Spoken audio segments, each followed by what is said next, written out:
Warrant of arrest laban kay Sara Diskaya, isinilbi na raw po kaugnay ng kasong malversation of public funds at paglabag sa Anti-Graft and Corrupt Practices Act. Nakatakda namang sumailalim si Diskaya sa preliminary hearing ngayong araw sa Department of Justice bago ito dali sa Cebu para sa return of warrant sa korte na may jurisdiction sa kaso. Ibabalita po yan ni Jimboy Tihano. Jimboy! Pasado alas 7 kagabi nang matanggap ng NBI ang kopya ng warrant of arrest laban kay Sara Diskaya. Kaagad itong isinilbi ng mga operatiba ng National Bureau of Investigation kaugnay ng kasong malversation of public funds through falsification na walang inirekomendang piyansa at paglabag sa Anti-Graft and Corrupt Practices Act na may piyansang 90,000 pesos.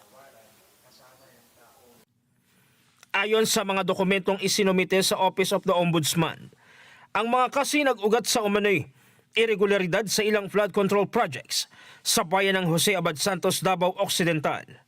Batay sa reklamo, pinaghihinala ang may mga proyektong pinondohan ng gobyerno ngunit hindi umano na ipatupad o natapos ng maayos dahilan upang imbestigahan ang posibleng maling paggamit ng pondo ng bayan. Dahil dito natukoy ng Ombudsman na may probable cause upang magsampa ng kaso laban kay Diskaya at ilan pang individual.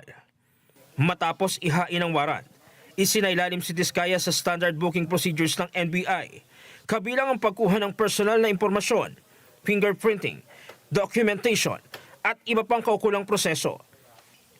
Isinailalim din siya sa medical examination upang matiyak ang kanyang maayos na kalagayan.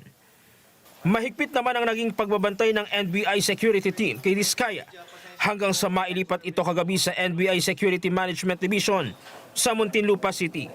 It is the requirement under the rules, pag na-return na po ang warrant, immediately the court will be scheduling the arraignment kung saan babasaan po siya ng sakdal and eventually the accused will be entering her plea para magkaroon na po ng jurisdiction sa kanyang korte at eventually matuloy na po ang hearing ng kaso. Ngayong araw, isasagawa ang preliminary hearing sa DOJ bago tuluyang ilipad si Diskaya patungong Lapu-Lapu City, Cebu para sa return of warrant sa korte na may jurisdiction sa kaso. Pansamantalang mananatili si Diskaya sa NBI Cebu Regional Office 7 kung saan nakatakdang isagawa ang return of warrant sa Lunes.